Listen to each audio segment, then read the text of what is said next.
Hello everyone and welcome back to another Universe Sandbox video, and today we're going to be doing another episode of evolving a custom solar system from birth to death. So this is part 2 of this system now, so if you've not seen the previous video then definitely go ahead and check that one out first. But without further ado, let's get straight into this. So far we can see our system's already taken a bit of a pounding with some of the orbits, especially involving our dominant gas giants here. So for instance this one here, that 7 Jupiter mass, that's causing a lot of issues for the system. We've also got, I think, WASP 6b here. That's another large gas giant that's also causing some mischief. And then, of course, we've got the brown dwarf at the very end sitting at 50 Jupiter mass. So it's causing quite havoc on some of the objects in this system that are just getting in the wrong places at the wrong time. We can also see down here, if you remember, this gas giant here, it's got 0.3 Jupiter masses, but when it goes near its other gas giant sisters, it doesn't fare up very well. So it has actually been pushed out beyond the brown dwarf, which is beyond the area all of the objects formed in. So not a great for this one here. But without further ado, we're going to continue running the sim, and we're going to watch as more orbits probably get destroyed. So let's continue. Now remember the star as well. If you've not seen this series before, the star, as we run the simulation, the orbits change. We do start making the star older, larger and brighter as well, which again has its own effects on the system. We can see orbits are definitely wobbling in there as well. And we'll definitely go ahead and look at our rocky planets that have possible Earth conditions. Oh, let's straight away, immediately. Banded 44 taking a pounding a few minutes into this video already. Not great. And this one is now in a really dangerous position, because if it has an interaction too much of the brown dwarf, it could get completely slung out for all we know. So it could be one of the large objects, but it's just been caught out and it is going to get ripped to shreds by that brown dwarf. Or it may have a close call here. It looks like it is. Ooh, it is ripping it did bend its orbit a bit back there, but oh dear. Not great. Not great at all. We're going to continue speeding this up.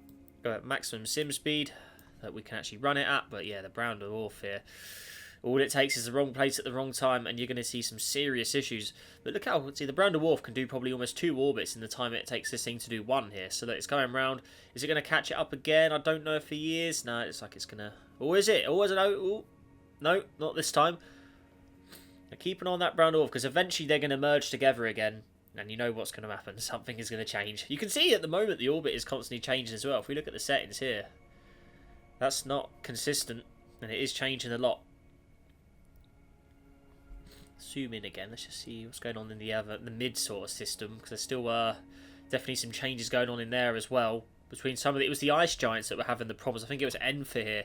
This was a world that was under threat last video. And then Ander, that was the other world under threat. Both of the ice giants, they're not as massive as the gas giants, and they are having their orbits bent and buckled a bit. And it does take, if it gets too close to the brown dwarf or the dominant gas giant, the blue, light blue, teal coloured trail, there are going to be some issues there as well. So we will see once those orbits get close to each other, there will be changes. There's definitely something else changing in there. I just saw it. Oh, there you go. Oh! Ooh. Keep an eye on that. That is not looking great. That brown dwarf is out for blood by the looks of things. Okay, but from the meantime, we're going to zoom in. We're going to check out the inner solar system, because remember, the star, we have started to evolve this since we started last episode. So, how are we doing in the inner system for temperatures? As we can see here, this world's looking pretty warm, isn't it? Ooh, dear. So we've also got a Nixus here. That's probably the hottest world in here. It's looking pretty cool with its glowing clouds, as always. Very, very nice. Got Monass over here as well. That's at 58 degrees. I think this did have oceans or little pots of water on it at one point. This one here as well.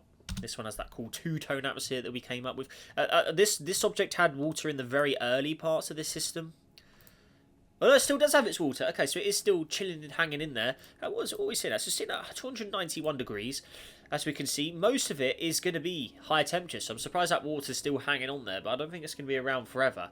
So currently a very, very uninhabitable hot ocean world. So if you go in that water, you're going to get burned. That's some hot water right there. So, there you go. We've got Monass over here, 58 degrees, yep. We've got Pascal here. This world is currently in Earth-like conditions, so it's currently in the best place it could possibly be. Not sure where its clouds are, though. Where are the clouds? Let's get those turned up a bit. That's more like it. That's what it should be like. Looking good. Very cool. So currently the best place to be if you want to live freely in this system. But obviously, as we know, that don't last forever. And bad things happen if you stick around on one planet for too long in these videos. So currently that's the best place to be, Pascal. Next object out, we've got the World of Light over here. It's currently at 7 degrees, so again, another decent place to be for temperature. I'm not sure if it's got any oceans on it though, so it is just a it's just a basic rock, but it has got decent conditions, so obviously it could be colonized maybe. And then further out than that, I don't think anyone has got good conditions at this current moment in time. World of the Earth and Dirt, I mean that world in theory could have some little pots of water in it we could probably add on just when it becomes habitable, just to make it look a little happy. Oh, has it already got little pots? No, I don't think it does. It does have some water on it, but obviously I think that water's all hidden at the moment, but it does contain a very low amount of water hidden in there somewhere, so fairly interesting. I mean, it's probably on the surface here, isn't it? Yeah, it does have... We can also turn that up a bit, give it a few little bits of water on it eventually, but it's not going to be one with loads. But currently that's frozen anyway, so that will be all frozen water. But, you know, in the future it could be a little more nicer looking. Another basic rock world there. That one's also a basic rock. And then we've got weather here. So this is a world that is a potential life candidate as well. Possibly. I mean, I don't know if it has any... Does it contain any water? It does. It does have a bit of water. So again, we can give it a bit of sea level for when the time comes, because it will eventually have some sort of ocean on it.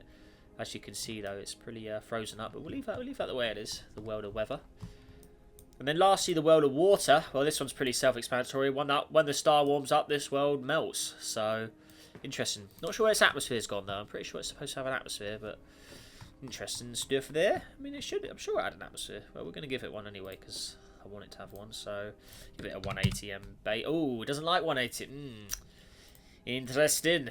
Very, very interesting. Maybe a bit of carbon dioxide we need to add to it, maybe. We'll give it a bit now. Because this world was supposed to have it. I'm sure this world had... I'm sure I created this world with that. So, we're going to give it just a big spray of... carbon dioxide there. There you go, that's better. That'll give it an atmosphere when the time comes. So, when it warms up. Oh yeah, that's pretty cool. Hey, plenty of carbon dioxide for you there. There you go. That'll give you an atmosphere at some point, hopefully. Right, anyways, moving on. Oh, what do you know? It does have it. There you go. So it does have an atmosphere that's just been generated. Okay, cool. And then further on, because it already has a customized blue one, so it definitely did have one. This world over here, nothing interesting. We've got a Vaca here. This is the first of the gas worlds. I'm going to give that a little more blue trail so we know that is a gas giant. There you go. So the end of the rocky system, or the end of the inner system, is basically here. Probably. So but beyond this point, so we'll make that sort of a number of interest. Beyond the yellow object, we'll make it maybe the lime green. Beyond that is the outer solar system. So everything out here is outer. Everything inside it is the inner system, really. There you go. Okay, but yeah, keep an eye on the ice giant. Yes, that one's had quite a good orbit so far. It's not got anything to interrupt it. We've got Giga here.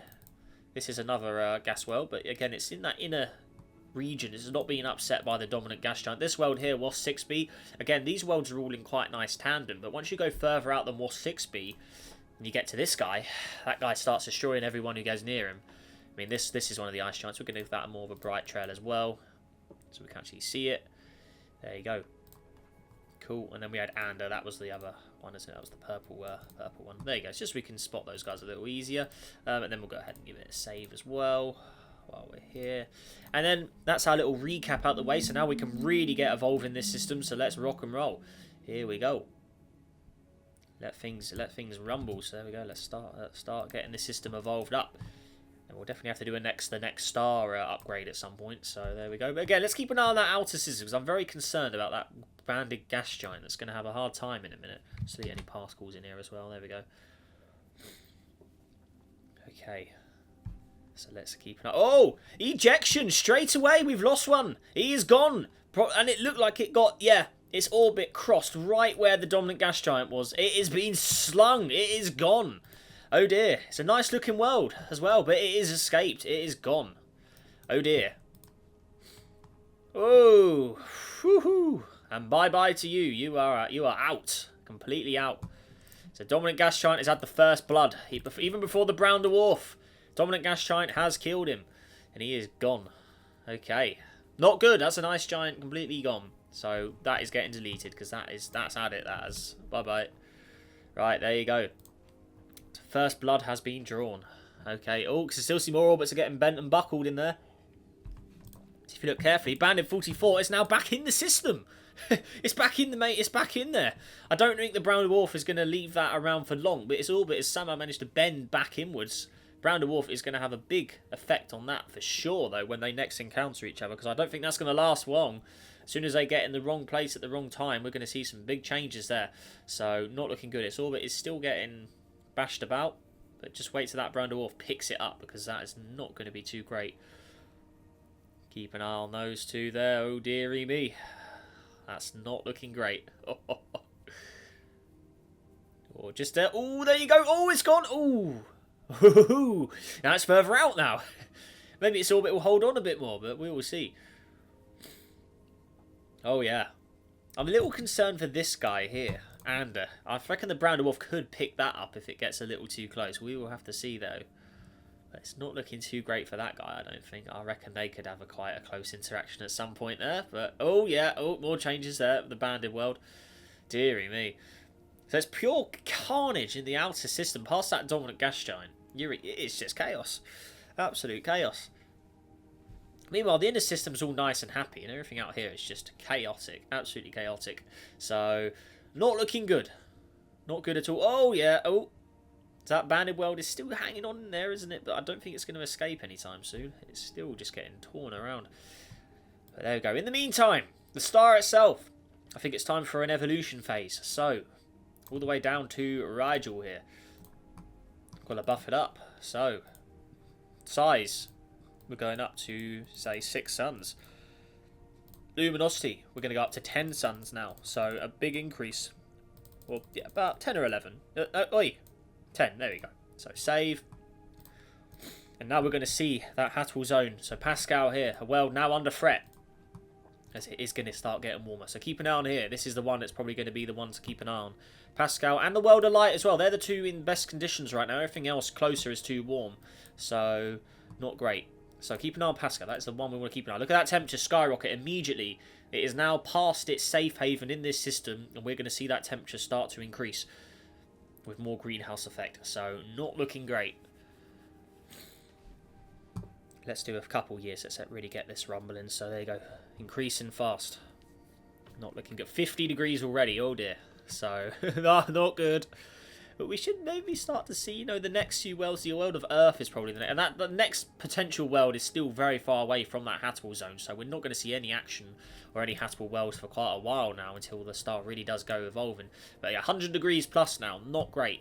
World of Light, 64 as well. So yeah, those both worlds are both compromised because yeah, that's no good for good conditions at 100 plus. So if we look here, the hottest point, 179 at the hottest points there. So not good at all. Very, very bad. So yeah, the world under threat, and it is not going to hold on forever.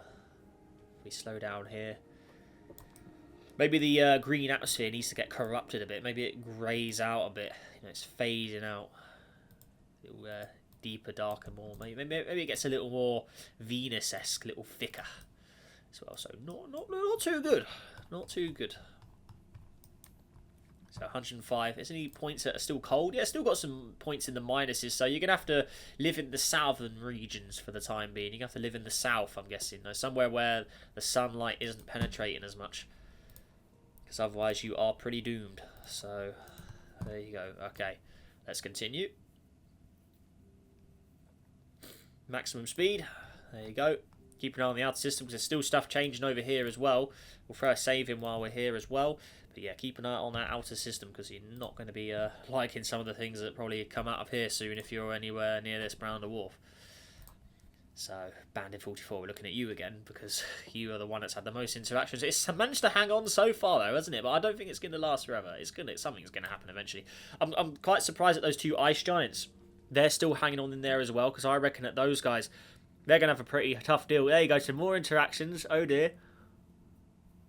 But still being able to clutch on and hold on, but I'm not seeing that last forever. That's going to be very chaotic. Not good. And yeah, those ice giants. I'm really surprised that the dominant gas giant hasn't had more of an interference. You can see that this this orbit here, is constantly wobbling as it goes near the dominant, the BB planet. Look, you can see its orbit is not the same. If we look at the orbit stats here, they are changing constantly. It's not hanging on to any consistent orbit. It is really getting ruffled up by the dominant gas giant. So we're going to see, I reckon something could eventually kick off there as well. It is slinging quite close by, isn't it? You know, once they get in the wrong place, it could shunt its orbit out. So we will see some changes there, for sure. But yeah, very interesting stuff so far. So we're going to definitely keep tabs on that. Oh, yes. How's our orbit looking on the plane? So you can see there's a few orbits that have been inclined and eccentric. Like you can see it's not on a flat plane anymore as well. You can see there's definitely a few objects that have been bent and bashed around in their orbits as well. Cool, cool. I'd love to see one of those ice giant orbits get slung out to the Brando Wharf though, because that would definitely chew it up and spit it out somewhere, wouldn't it? But I don't think the purple orbit is close enough to the Brando Wharf for it to get pulled away, unfortunately. So, a bit annoying. But maybe the Brando Wharf will have to have some sort of unnatural event to make it approach the system a little closer. Maybe its orbit starts to shrink, the Brando Wharf. Oh, yeah, look at that. Oh, that banded 44 object, man. That is not good. Let's slow down time again. Let's see how we're doing in the inner system here. So, Pascal, I'm looking at you. 140. So it's sitting at 114 now. So, okay. Just on the very edge of life. But yeah, we're not going to see that. The next star evolution is going to destroy this thing for sure. So we're going to immediately go back to Rigel now. And we're going to go for an immediate double up of 20 suns. And we're going to double the radius as well. So immediately Rigel getting more dangerous. Doubled all of its stats there. So not great. Not great at all. So, now if we press play, Pascal, again, the world needs attention. The world of Earth and Dirt, again, is still nowhere near any of these guys here. They're nowhere near any warmth from the star yet, so there's no potential life candidates at this point in time. But Pascal, that temperature is going to probably double almost, going up to 200 now. That water will probably start to disappear at 200. Keep an eye on that surface, because that's not going to be too good, is it? And I think the greenery is going to completely just sort of fade off now. It's going to get thicker like Venus, so not good. So maybe we're getting a cloud effect. Storm and storm, maybe it has a thicker shade mixed in there as well. Maxed out stats there, not great. 203 degrees there. And the world of light, that was the other nearby planet, wasn't it? But again, you're not really got any water anyway, so you're just going to cloud up like that. But yeah, inner system not great. If we go to the closer planets, so I'm sure we're going to see some real chaos here. That world does no atmosphere anyway. Enixus, so this 530 there, that's not good. Got the blue one, again, 481. I'm guessing the oceans are gone now. Yeah, they've evaporated. Yeah, that's not great, is it? Oh, that atmosphere completely thick. Maybe we make it full on super thick atmosphere now. Yeah, there you go. So really cover up those that surface. Give it the thick clouds as well, showing all that evaporated ocean. Yes, that's not looking great. Okay. Monas here, how are we doing here? 198, so again, yeah, not looking good. Got Toy over here, 129. That's just a hot rock. This one here is also pretty much a hot rock. Yeah, Monas, Pascal. Well, yeah, so Pascal's the one that's going to greenhouse over. Maybe this one has a real. Maybe we give this one a runaway greenhouse effect because it did have the civilization effectively. So maybe it does have more greenhouse gases on it. So maybe we need to increase the atmosphere layers and really give it a greenhouse. Yeah, we're going to global greenhouse this. So where are we? So albedo's quite low anyway. Where's our atmosphere? Where are we? There it is. So down here, infrared, we're going up. Atmospheres, we're going to triple it. We're going to go to 3 layers. So that's going to immediately cause more carnage, as that has now been increased. So we're going to get more, not on Venus levels of global greenhouse, but that triple layer is definitely not going to probably help this guy out. And as I say that, it's cooling down for an unknown reason, which doesn't make much sense. What is that all about? Come on. You should be increasing. There you go. 5. We'll go to 6 then. How about that? Take that. There you go. So the global greenhouse is starting. Things are not great. And that water is not going to be around for very long, is it? I mean, if we look here, 300 plus now and increasing by the day, so not good. Let's really speed this up and keep an eye on it. There you go. So 256 plus. It's hanging on at 256 there. Still not very preferable. How we doing on the outer system? So again, let's continue. Maximum speed. So Pascal's going all over the shop now, but you can see the oceans are disappearing. Look at that. It is not lasting. Look at that. Oh dear. So a formerly great looking world has been reduced to trash pretty much. Look at that. So it's not looking good. The last bit of water remnants, they're not going to hold on for long. But maybe with that water evaporating, we give it another atmosphere layer for good faith. We give it a goodwill, give it an extra layer, and that is just going to completely rip that water off. Oh yeah. So that is a world reduced to absolute nothingness now. It's completely lost it. Not good at all. So the zone, yeah, the zone's not looking great. If we go to the star itself, yeah, the zone's pretty much sitting that region there. So not in the not reaching the outer system yet. But if we look at some of these objects here, look, the zone, they don't have a lot of. I'm guessing these guys don't have a lot of greenhouse, so they're going to take a while to really get warmed up. The atmosphere are quite low here, so it's going to not be a bit of a while before they start to increase. Still, there we go. Maybe the star itself, you know, we go for another evolution phase of the star. So again, I'm going to go with another double. Can we increase the temperature? I think this guy, I feel like this guy should have a higher temperature by now. Oh yeah, it's kind of phasing the star. Oh, it's kind of pumping the star, isn't it? Oh. Oh. Oh yeah. So as Rigel is a larger mass star, it does get older faster. You know, it does age quicker, burns out hydrogen fuel. So maybe we give it a huge increase of 174 suns. And you can see the inner solar system is starting to scream out now. How's the world of water doing? So, you know, this is starting to receive the light it needs now. So that's actually quite a big phase we've just done there. But maybe that's the phase we actually needed to get these other inner planets warmed up. But as we can see now, the inner system is screaming, the inner system. Everything inside the orbit of Pascal here is not going to be having a good day. Pascal immediately scorched. Look at that surface now. Oh, yeah. I like how it still has little patches of water on it. I don't think that's very right. But, yeah, that world... That's not looking very good anymore. That is a ruined world. 618 degrees there. I mean, as for the other inner worlds, I mean, these aren't 585 there. This one's 1,000 now. Look at the hot Venus world. Oh, yeah. That two-tone Oh, that was an all-ocean world at the start of this video. Look at the state of that. I mean, that's... Oh, brutal. Absolutely brutal. Look at that. Scorching, glowing hot. Oh, yeah. Nixus as well, another world in the thousands there, a little hotter than the Venus like here, but this one is also just flaming hot. Look at the clouds on that. The clouds really add the extra effect to it, really. Look at that. If you take the clouds off, look how much more interesting it looks with the clouds. Those flaming clouds. It looks so cool. So Nixus, awfully awful there. The competition winning object here, that one is, look at the scorched surface on that. Oh, god damn. That is a flaming world. Oh, yeah. There's enhanced sort of reflection. Look at that. You can see there's enhanced sort of very reflective world this is, but that is just scorched. Oh, yeah. That is cool.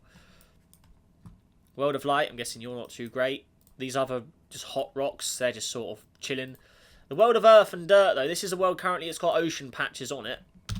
But it's only a few little patches. It's not really a real habitable world, but it's got a few little patches of water on it, but not really anything that's going to make it an Earth-like world. It's already at 60 degrees as well, so we have kind of passed, the star's kind of past this one's orbit. So I think all eyes go towards the water world now, which is the last possible life candidate world in the system. That's the only world left that has any potential of having good conditions. So we'll have to meet that world once it does get those. What about the world of weather as well? This one's at minus 43. Again, that's the only other candidate really in this region. And everything further out, these are all just rocks, the dwarf worlds out here. So there's nothing really too great after the world of weather and the world of water. So, not good. So Rigel getting properly in the zone now. Maybe we're making it more of the blue, make it more into the blue star it should be. Let's give it a little more of the blue phase there. Just a tad bit more. There you go. So we'll see. Throw another save in. Maybe refresh the image. There you go, looking a little more hot there. There you go. So, continue the speed though. Let's watch, just do one more evolution phase for here. So, there you go. Really let things speed up. Oh yeah. So outer solar systems. Keep an eye on those orbits, because that is where the action is probably lying at. So, not good at all for the outer system there. And it's going to have a horrific time. So, keep an eye on those orbits. But I think as this evolves, maybe as Rigel gets older for an unknown reason, maybe the brown dwarf. So this is we're kind of using our powers of unlimited power here for some unknown reason. The brown dwarf's orbit, for an unexplained reason, but the brown dwarf's orbit is going to shrink. We're going to move it down to about 800 years. So it's about 100 years closer to the outer solar system now. It's migrated inwards for an unknown reason. Kind of like the theory that Jupiter did in our own solar system when it was forming. Kind of like the theory that Jupiter and Saturn may have headed inwards at one point and then bounced each other back out again. But obviously, there's nothing that's going to bounce the brown dwarf out. So for an unknown reason, the brown dwarf's orbit has decreased. And now it is 100 years closer to the star. Therefore, it could pick up the Ander ice giant if they merge close together. So maybe Banded 44, maybe this world will be alright now. It's got a little further away from the brown dwarf, so maybe that's enough to let it hold on. Maybe we've just saved it. But let's continue and see, for this final evolution stage of today's video, let's see how that brown dwarf effect. You can already see it's causing trouble. Yeah, this is what I was hoping we'd see. A bit more action in the outer system. But, oh yeah. Now, will it pick up that purple orbit? That's what I want to see. That's probably the main thing I'm kind of hoping to see. It's twisting those orbits out. Look, it is. So one of the dwarf planets has been ripped out with way less mass anyway. But that brown dwarf, oh yeah, oof, ripping those orbits. The banded world may be all right now, but oh yeah.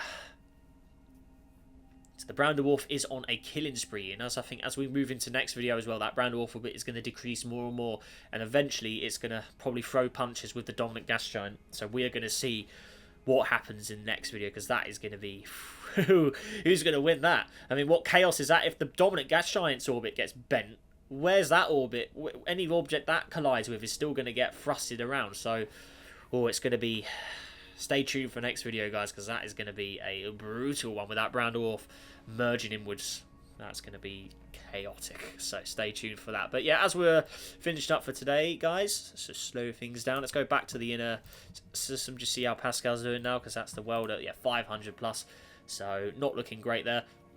But yeah, guys, as we finish that up there, a massive thank you for watching today's video, and if you did like it, make sure to press that like button as well.